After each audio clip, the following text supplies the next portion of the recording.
Life stock کی پاکستان کی زراعت میں اہمیت، لائف سٹاک پاکستان میں کس قدر ضروری ہے، پاکستان حکومت کی محکمہ لائف سٹاک کے لیے ترجیحات، ہر ذمہ دار کے پاس ایک دو جانور کا موجود ہونا، لائف سٹاک اشیاء کا بڑے شہروں کی مارکیٹ میں ترسیل اور لائف سٹاک کے محکمہ کو اجاگر کرنے کے لیے ترجیحات۔ السلام علیکم جی، کیا حال ہے؟ امید کرتا ہوں سب ٹھیک ٹھاک خیر و عافیت سے ہوں گے۔ میری دعا ہے جہاں تک خدا کی خدائی ہے امن، سکون اور سلامتی رہے۔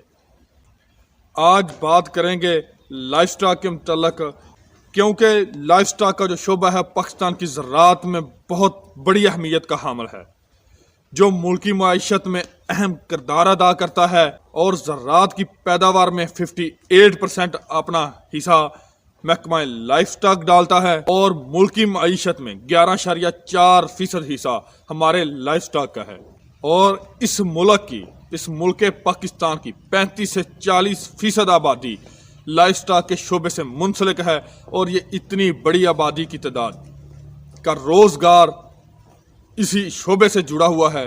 پاکستان کی دیہی آبادی جو ہے وہ اپنا 40% حصہ لائف سٹاک سے ہی حاصل کرتی ہے۔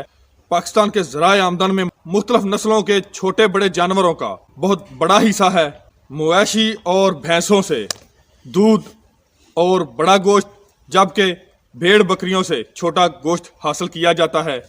انسانی غذا میں شامل ہر جز اپنی ایک منفرد حیثیت رکھتا ہے۔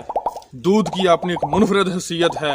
گوشت اپنے اندر ایک مکمل غذا اور بہترین جو ہے وہ شاہی کھانا ہے، اور اس میں بہت زیادہ پروٹینز فیٹس ہوتی ہیں۔ دودھ بذات خود ایک مکمل غذا ہے جس کو متوازن غذا کہتے ہیں، جس میں مطلوبہ غذائی اجزاء ہیں جو مناسب مقدار میں پائے جاتے ہیں۔ دودھ میں چکنائی، لمحیات، شکر، نمکیات، وٹامن اور پانی، یہ سب چیزیں جو ہیں وافر مقدار میں پائی جاتی ہیں اور انسانوں کی صحت کے لیے بہت زیادہ ضروری ہے۔ اللہ تعالیٰ نے اپنی اس نعمت میں غذائی اجزاء کچھ اس مقدار اور تناسب میں رکھے ہیں کہ بچہ سے لے کر نوجوان مرد اور عورت اور بوڑھے آدمی تک کے لیے مکمل غذا ہے۔ یہ نہ صرف زود ہضم ہے بلکہ غذا میں استعمال تمام غذائی اجزاء سے بھرپور ہے۔ دودھ کی اہمیت نونہال بچوں، حاملہ عورتوں اور بیماریوں کے لیے بھی بہت اہمیت کی حامل ہے۔ دودھ کے بغیر بچوں کی بالیدگی میں کمی رہ جاتی ہے اور گوشت، پوست اور ہڈیوں کی صحیح طرح سے بڑھوتری نہیں ہو پاتی۔ تو اس لیے آپ کے بچوں کو دودھ بہت زیادہ ضروری ہے۔ دودھ کی بہت زیادہ اہمیت ہے ہمارے اس معاشرے میں۔ یہی وجہ ہے کہ انسانی خوراک میں دودھ اور دودھ سے بنی اشیاء کی مقدار پوری دنیا میں بڑھ رہی ہے۔ انسانی خوراک میں حیوانی لمحیات کا 2/3 حصہ دودھ سے حاصل ہوتا ہے۔ حکومت پاکستان اس شعبہ کی ترقی اور مویشی پال حضرات کی خوشحالی اولین ترجیحات میں شامل کرے لازمی، کچھ حد تک تو کر رہی ہے۔ پچھلی حکومت نے اس پر کافی زور دیا تھا، جس طرح ولیجز کے لیول پر انہوں نے ویٹرنری ڈاکٹرز کو بائکس وغیرہ دی، ڈسپینسریوں میں سہولتیں دیں، ایمبولینسز کا آغاز کیا جو آپ کے فارم سے پر آ کے آپ کے جانوروں کا ٹیسٹ وغیرہ کرتے تھے، علاج معالجہ کرتے تھے۔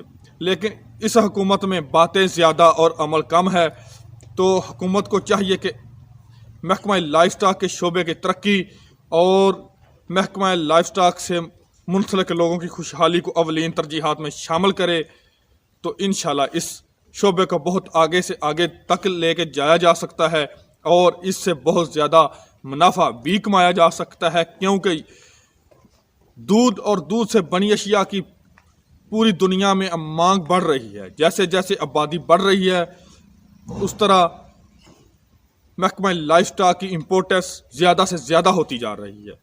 تو اس لیے حکومت کو چاہیے کہ وہ اس معاملے میں ذرا سنجیدہ اقدام لے۔ اب تو اگر ویٹرنری ڈاکٹر کو کال کر دی جائے یا نزدیکی ڈسپینسری میں چلے جائیں تو ان کا سب سے پہلے یہی جواب ہوتا ہے کہ ہمیں پیٹرول نہیں مل رہا، ہمیں تیل نہیں مل رہا کہ اور اضافی اخراجات نہیں مل رہے کہ ہم آپ کے فارم پر جا کر آپ کا جانور چیک کریں، آپ اپنا جانور یہاں لے آئیں، اور ایسا ممکن نہیں۔ جانوروں کی دیکھ بھال میں خواتین کے کردار کو سراہے، کیونکہ اکثر ولیجز میں، دیہی آبادی میں، محکمہ لائف سٹاک میں خواتین کا بہت اہم کردار ہے، تو اس کو بھی سراہا جائے۔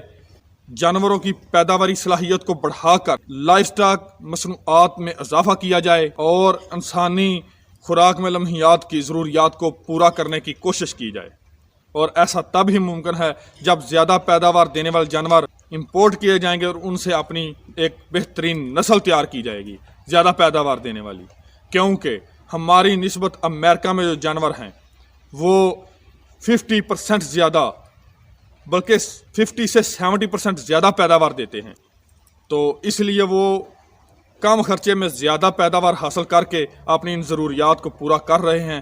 ہمیں بھی اس طرح کے حکومتی لیول پر اقدامات کرنے پڑیں گے۔ انسانی استعمال کے لیے لائف سٹاک اشیاء کو معیاری اور کوالٹی کنٹرول کے تحت ہی پیدا کرنا ہوگا تاکہ معیاری اور اعلیٰ کوالٹی کی خوراک لوگوں کو میسر ہو۔ فارم کی سطح پر صحت کے معیار کو بہتر بنانا ہوگا، کیونکہ اگر فارم پر جانور صحت مند توانا ہوں گے تو پیداواری صلاحیت فارم کی بڑھ جائے گی، اور اسی طرح روزمرہ استعمال کی لائف سٹاک کی اشیاء کی بڑے شہروں تک ترسیل اور مارکیٹنگ، اگر ان کی مارکیٹنگ زیادہ ہوگی، ترسیل آسانی سے ہوگی، تو فارمر کو اس کا جو ہے وہ دام اچھے ملیں گے اور فارمر خوشی سے کام کریں گے، پیداوار بڑھائیں گے، زیادہ سے زیادہ انٹرسٹ لیں گے اس شعبے میں۔ ورنہ آج کل لوگ بہت ڈسپوائنٹ ہو رہے ہیں اور اس شعبے سے بہت جو ہے وہ دور بھاگنے کی کوشش کرتے ہیں، لیکن دیہی آبادی تھوڑی سی مجبور ہے، وہ اس سے دور بھاگ تو نہیں سکتی، کیونکہ ان کے پاس کرنے کو اور کوئی ایسا کام نہیں جو وہ اس سے ہٹ کے کر لیں۔ تو اگر لائف سٹاک اشیاء کی مارکیٹنگ آسان ہو جائے، ترسیل شہروں تک آسان ہو جائے، تو اس پر جو ہے وہ کنٹرول کیا جا سکتا ہے۔ تو لائف سٹاک کی یہ جو موجودہ صورتحال ہے، یہ ایک حقیقت ہے کہ لائف سٹاک سیکٹر جو ہے ہماری ملکی معیشت میں اہم کردار ادا کر رہا ہے۔ اس کے باوجود بڑھتی ہوئی آبادی کی ضروریات کو مد نظر رکھتے ہوئے سائنسدانوں پر بھی ایک بہت اہم جو ہے وہ ذمہ داری عائد ہوتی ہے کہ وہ اچھی کوالٹی کی نسل پیدا کرنے کی کوشش کریں جو زیادہ سے زیادہ پیداوار دے کم وقت میں، کیونکہ ہمارے پاکستان میں جانور کی بلوغت کی عمر کم از کم 3 سال ہے، جبکہ باہر بلوغت کی عمر 2 سال ہے۔ 1 سال ہمیں ایکسٹرا خرچہ کر کے اس کی دیکھ بھال کر کے بعد میں ہماری پیداوار شروع ہوتی ہے اس جانور سے۔ تو اگر اس پر عوامل پر عمل درآمد کیا جائے، سائنسدان تحقیق کریں، تو اس پر کافی حد تک جو ہے بہتری لائی جا سکتی ہے۔ جی دوستو، اس کے ساتھ ہی چاہوں گا آپ سے اجازت، والسلام، اللہ حافظ۔